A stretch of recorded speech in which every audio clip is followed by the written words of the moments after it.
Sziasztok! Folytatjuk a 3-as kapcsolati kirakást.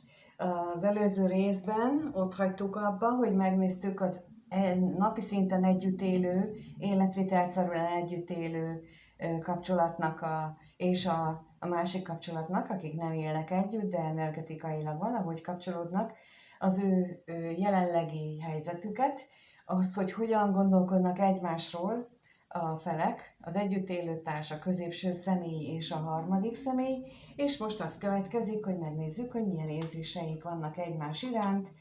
Ha ezekre kíváncsiak vagytok, akkor nézzétek meg az előző videót, ráadásul ott nagyon sok fontos dolgot mondtam arról, hogy miért jönnek létre a 3-as kapcsolatok, hogyan lehet ezekben, kinek hogyan érdemes ott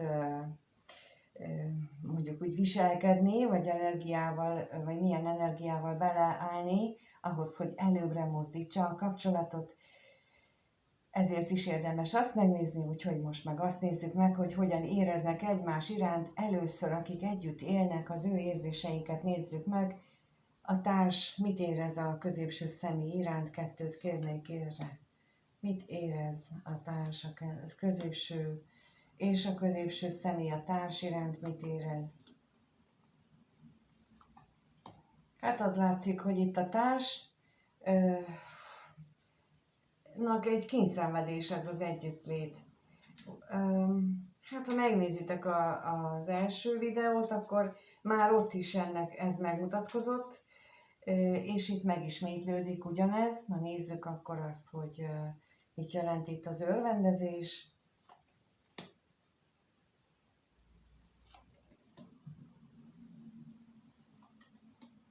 És a fájdalom, szomorúság.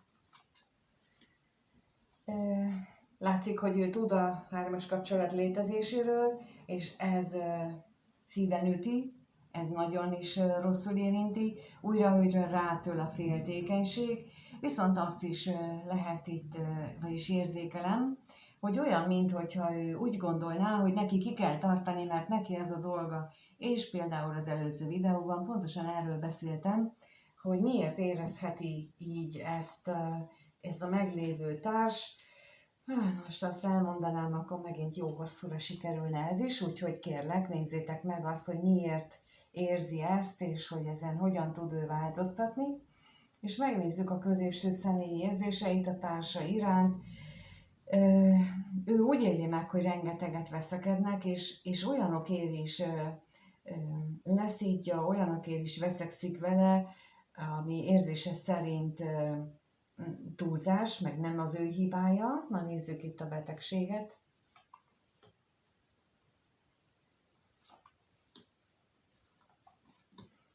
És a bosszúságot. Ez akkor is meg tud így jelenni, amikor valódi narcisztikus kapcsolatról van szó, és nem összekeverendő ez a nagyon széles körben elterjedt szövegektől, a valódi narcisztikus kapcsolat arról ismerszik meg, hogy a bántalmazott személy az teljesen értéktelennek érzi már magát, teljesen úgy éli meg az egész helyzetet, hogy neki a létezése, maga az, hogy minek élek én ezen a földön, tehát már ilyen szintre is le tud menni, nagyon gyorsan el tudja érni egy narcisztikus társ,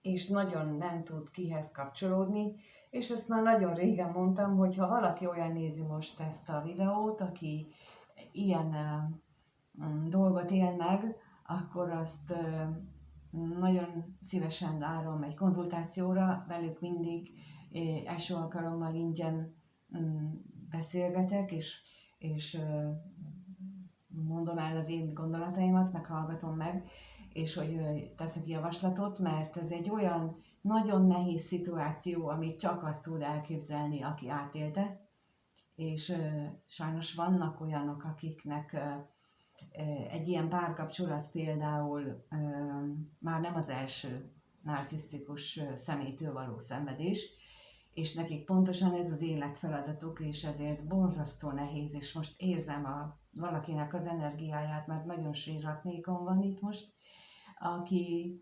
aki most, ahogy mondom neki, folyamatosan sír, és, és én is így voltam, amikor nekem erre fölhívták a figyelmemet, és most azért érzem ugyanazt az energiát, amit akkor éreztem, hogy végre nem én vagyok az őrült, nem én vagyok az, aki megőrült, valaki más is van így, aki érti, miről beszélek, úgyhogy ha valaki most ilyen nézi, akkor kérem, hogy keressen nyugodtan, nagyon szívesen beszélek vele is, megoszthatja a gondolatait, és elmondom, hogy hogyan lehet ebből kimászni, mert van remény, és van kiút, és igaz, hogy nekem 20 évenbe került, de van kiút, és már tudom a rövidebb utat hozzá, hogy ne kelljen 20 éven keresztül menni. Bocsánat, hogy ezt én most így elvittem. Itt lehet bármelyik, a középső személy is, de a társ is lehet az, aki ilyenben érintett. De nagyon-nagyon érzékelem most valakinek ezt az energiát, és muszáj volt erről beszéljek. Mert itt ez nagyon fájdalmas tud lenni, aki nem éli meg. Tehát, hogy így nagyon sok szót, sok dolgot ezzel vagy degradáltak, elvették a valódi jelentéstartalmát, és ez nagyon rossz, mert így elértéktelenítenek valódi értékeket, és elbagatelizálnak valódi fájdalmakat, amikor az ember állandóan használja ugyanazokat a kifejezéseket. Én azért szeretném, hogy a magyar nyelvünket úgy őrizzük meg tisztán, ahogyan az volt, és ne üljünk fel ezeknek a mai trendi dolgoknak, hogy azt is annak nevezzük, ami nem az, csak azért, hogy fitoktassuk az elménknek az okosságát. Na nézzük akkor meg, hogy a másik kapcsolatban milyen érzések vannak. Nagyon fájdalmas volt az ott a másik kapcsolatnak az érzéseit. Azt szeretném kérni, hogy ott milyenek vannak. Kettőt kérek ott is. Először a középső személy. Mit érzelsz a harmadik személy iránt, és a harmadik személy a középső iránt? Hát, itt azért nyilvánvaló, hogy a középső személy ebben a kapcsolatban valódi mély és tisztaságot érez, egy stabil érzést él meg ebben a kapcsolatban, hogy ez jelenti, ez nagyon, nagyon tisztának érzem itt. Vagyis ő úgy éli meg ezt a kapcsolatban az érzéseit, hogy ez olyan tiszta érzés. Nézzük a szerelmet, hogy mi ez a tisztaság.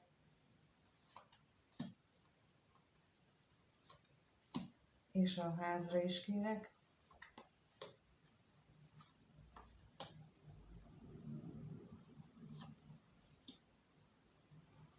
Itt nincsen vita, itt nincsen veszekedés, itt nincsenek azok a háborúskodások, sokszor még talán a manipuláció is eszébe jut, tehát hogy nincsen az a fajta küzdelem, mint amit ő életében megszokott, ezért is érzi azt, hogy ez egy olyan tiszta kapcsolódás. Miközben a harmadik személy meg azt éli meg, hogy ez a végtelen várakozás kapcsolata, a végtelen vágyakozás, a soha be nem teljesülő vágyakozás, nézzük a vágyakat. És a katonatisztet is.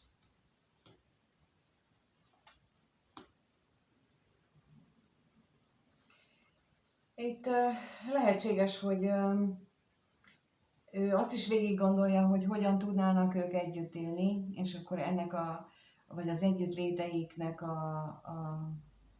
a minősége, vagy annak az elképzelése az nem teljesen tudja még, hogy működne. viszont lehet látni, hogy lélekben ez egy nagyon megújító, frissítő kapcsolódás a harmadik személy részéről is, és ő is nagyon, nagyon szépnek éli meg ezt a kapcsolatot. Mind a ketten úgy élik meg, hogy ez egy nagyon szép kapcsolat. És most azt szeretném mondani, hogy itt a harmadik személynek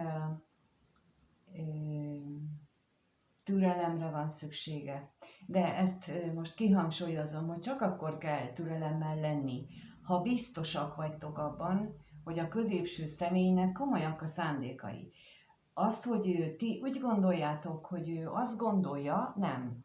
Ha ő határozottan kijelentette, és nem csak a vágyairól beszélt, hanem határozottan azt mondta, hogy ő ezt meg ezt tervezi veletek, de most még le kell zárni más dolgokat, akkor érdemes várni. Ha nem mondott ilyet, és kéri, hogy várjatok, és cserébe ő mit tesz, ha nem mondott ilyet, akkor nem érdemes várni. Itt a türelem nem arról szól, hogy végtelen ideig várunk a másik szemére, hanem a türelem arról szól, hogy megvárjuk, amíg ő eljut odáig a saját önfejlődésében, hogy ő majd jöjjön, és addig mi elindulunk másfelé, a saját fejlődésünk irányába. És itt nagyon sokan összetévesztik azt, hogy türelmet kell, vagy türelem kell azzal, hogy én áldozatot vállalok, és várok valakire 8-10 évet. És akkor te mit csináltál a 8-10 éved alatt? Nem azért születünk, hogy egy másik emberre várjunk, hanem azért jön az életünkbe egy másik ember, hogy segítsen megvalósítani, amiért születünk. És a kettő egészen mást jelent, úgyhogy itt a türelmet, ezt kérlek úgy értelmezzétek, hogy a türelmet magatokkal szemben tanúsítsátok, hogy magatok, ti vagytok a türelmesek, azzal, hogy türelmesen nekiálltok és önmunkát végeztek, és kiderítitek, hogy vajon miért van az, hogy egy olyan emberre vágytok, aki kapcsolatban van. Miért nem egy olyan emberre vágytok, aki elérhető? Mi az? Honnan ered ez? Honnan ered az, hogy ti egy ilyen sérülésekkel rendelkező kapcsolódásban vagytok, és mi a ti sérülésetek benne, és honnan ered? Melyik szülőtöktől hozzátok, vagy ki az, aki mintát kapta. Tehát ezek azok a kérdések, amit jelen esetben mind a két félnek, illetve a társnak is javaslok föltenni, mert mindenkit érint ezek a problémák, és ez az önmunkának a kezdő lépései, hogy elkezdünk ilyeneket gondolkodni, és ehhez kell a türelem, hogy türelmesen kivárjuk magunkból a válaszokat. És nem kapkodunk, mert nem oldódik meg, hogyha több inkarnáción keresztül hordozzuk ezt a karmát, amit most itt le kell tudni, mert ez karma, ez biztos, akkor hogy gondoljuk, hogy ezek ilyen 1-2 nap alatt megoldhatók? Nem fog. Ez nagyon kemény, több hónapos munkának az eredménye lesz, hogy elő meg lehet szabadulni, és ehhez kell a türelem meg a kitartás, és a mai korban, amikor azonnal akarunk mindent, hát az igazán nagy érdem, hogyha valakinek ehhez van kellő türelme. Itt ezt érzékelem, mint feladatot, nem csak a harmadik fél számára, hanem mindenki esetében. És akkor megnézzük, hogy hova vezet mindez, hova tud vezetni, melyik kapcsolatban, mi várható eredményként. Tehát most az a kérdés, hogy az együtt élő kapcsolódásban mi várható a következő 1-2 hétben, lássuk, ott mi várható a következő 1-2 hétben, az együtt élő kapcsolatban.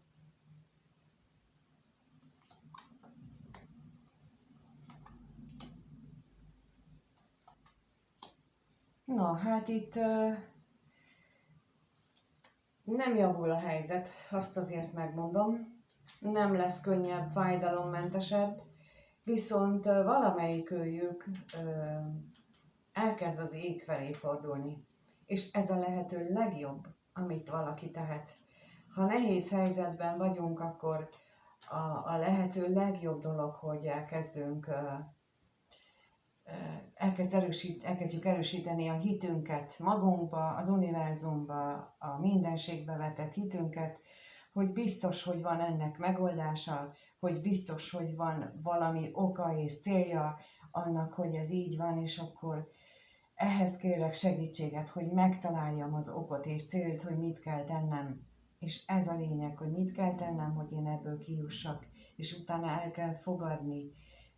Ez a hit, ez az ima, és ez nem kell semmilyen szertartáshoz kötni, ez a lehető legegyszerűbben is működik. Én a magam részéről azt az elvet vallom, hogy a Teremtő nem vár ilyen nagy cirádákat tőlünk, ő az tiszta őszinteséget várja. A tiszta szívűeket szereti, ahogy az írás is mondja, a Biblia is, hogy a tiszta szívűeknek könnyebb bejutni a mennyországba, és a tiszta szívhez nem kell nagy feneket keríteni a dolgoknak, ahogy szokták mondani. Úgyhogy én ennek a híve vagyok, és ezért is mondom, hogy egész egyszerűen csak el kell kezdeni így kérni az univerzumot, hogy segítsen megmutatni azt, hogy hol a kivezető út ebből a helyzetből, bármilyen helyzetbe is vagytok. Na, megnézzük még itt a fájdalmat, szomorúságra kérnék szépen.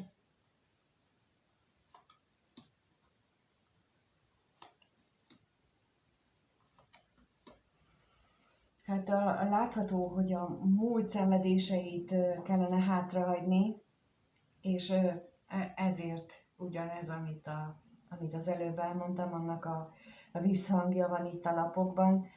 Tehát, hogy ahhoz, hogy a múlt szenvedéseit hátra tudjuk hagyni, ehhez mind az előbb elmondott ötletek, hogy hogyan tegyük, mindez az imára vonatkozó dolgok segítenek.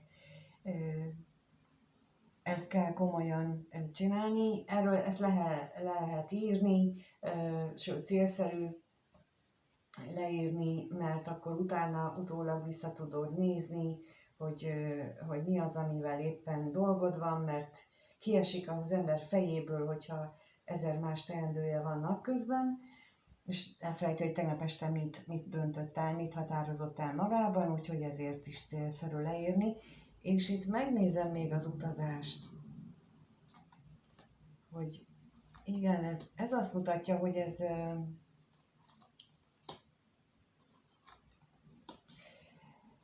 ez olyan új ötleteket tud majd adni, olyan új ötletek tudnak jönni, ami a párkapcsolattal összefüggésben is, ami reménykeltő lesz mindkettejükben, akár a társban is, vagy a középső személyben is.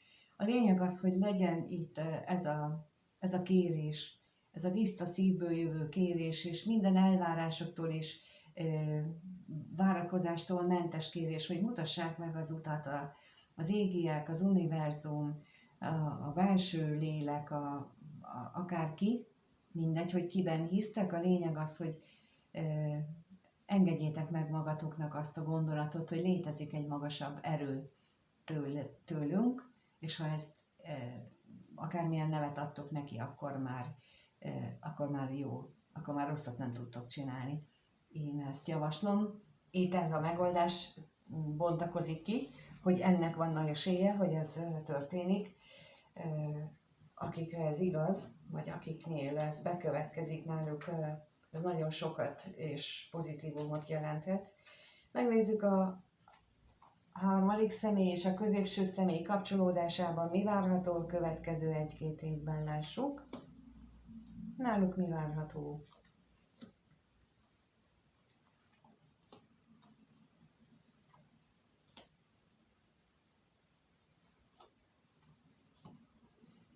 Itt úgy látom, hogy a kapcsolat valahogyan erősödik. Inkább energetikailag, mint a hétköznapok szintjén, lélek szinten erősödik. Olyan, mintha itt kisütne rájuk a nap, viszont ezt ők nem biztos, hogy így élik meg. Lehet, hogy a női részről, vagyis hogy a harmadik személy részéről mondjuk a magába a fordulás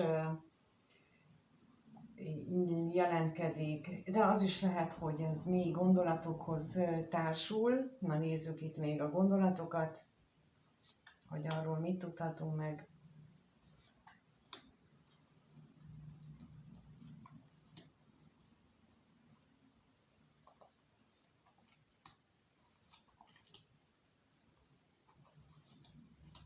az a bizonytalanság, a legtöbbször a várakozást az a bizonytalanság okozza, hogy félünk attól, hogyha hátat fordítunk ennek a kapcsolatnak, harmadik félként például, hogy akkor nem jön másik, nem lesz másik, és ez a személy meg, amikor jönne, addigra már mi nem leszünk itt neki. És ez a fajta félelem, ez abból ered, hogy nincsen meg a hitünk, amit ott az előbb mondtam, a másik kapcsolódásnál, ez ugyanerre is érvényes, mert itt mutatkozik meg, hogy ez a félelem, hogy jaj, mi lesz, hogyha én nem várok rá, mi lesz, hogyha én hátat fordítok és keresek egy másikat magamnak, és akkor meg mégiscsak jönne. Ne legyen bennetek ilyen gondolat, mert egy ember akkor jön, amikor jönnie kell. De nekünk meg az az életfeladatunk, hogy megcsináljuk a saját életfeladatunkat, és nem a másik emberre fókuszáljunk, hanem magunkra. És mint ahogy az előző videóban elmondtam, hogy milyen ezeknek a hármas kapcsolatnak a célja, így életfeladat szempontjából, akkor ebből meg is értitek azt, amiért most ezeket mondom, hogy mindenképpen azt a türelmet javaslom itt, és ezt a félelmet, ami itt megnyilvánul, ezt így ki kell dobni az ablakon, háttérbe kell szorítani, mint ahogy itt is mutatják a lapok. Még nézzünk egyet az özvegyasszonyra.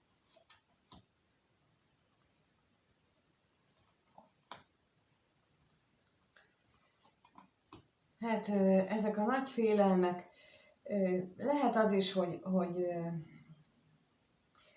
attól féltek, hogy nem tudjátok a kommunikációt, tehát hogy így újra ráírok, mert már nagyon hiányzik, és ráírok, és hiába határozom el magamat, nem tudom visszafogni, és kíváncsi vagyok, hogy mi van vele, mert idegesít.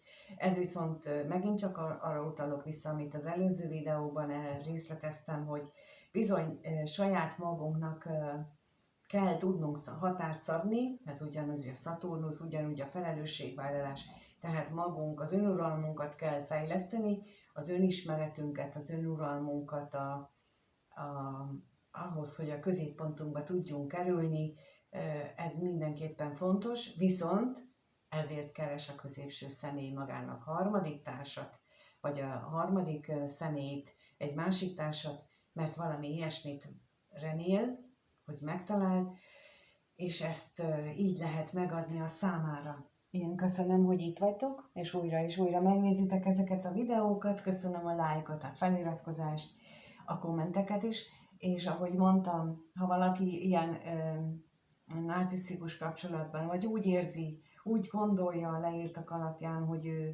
ő neki esélyes, hogy ilyen a kapcsolata, akkor nyugodtan írjon rám, írja meg, amit szeretne, és akkor megbeszéljük és beszélünk. Megbeszéljük az időpontot, és beszélünk telefonon, és ez természetesen ingyen, mert az egy olyan iszonyú szituáció, hogy ott nem lehet eleget segíteni, és én tudom, hogy akikkel már dolgozunk így együtt, több emberrel, azok pontosan tudják, hogy ez milyen nagy lépés, hogy egyáltalán merjenek írni. Itt is elmondom, hogy hétfő esténként van az elengedés, élő bejelentkezés, ingyenes regisztrációhoz kötött, egyedül a leírásban megvan az elérhetőség. 23-án hétfőn este 6-kor, és hétfőn reggel 8 körül és délután 5 körül érkezik egy e-mail, amiben a link ismét benne szerepel, tehát nem tudtok lemaradni. Ha akkor nem kapjátok meg, regisztráltatok és nem kaptok 2 ilyen e-mailt, akkor rám tudtok írni ezen az elérhetőségen, egyébként pedig ott várhatjátok a linket.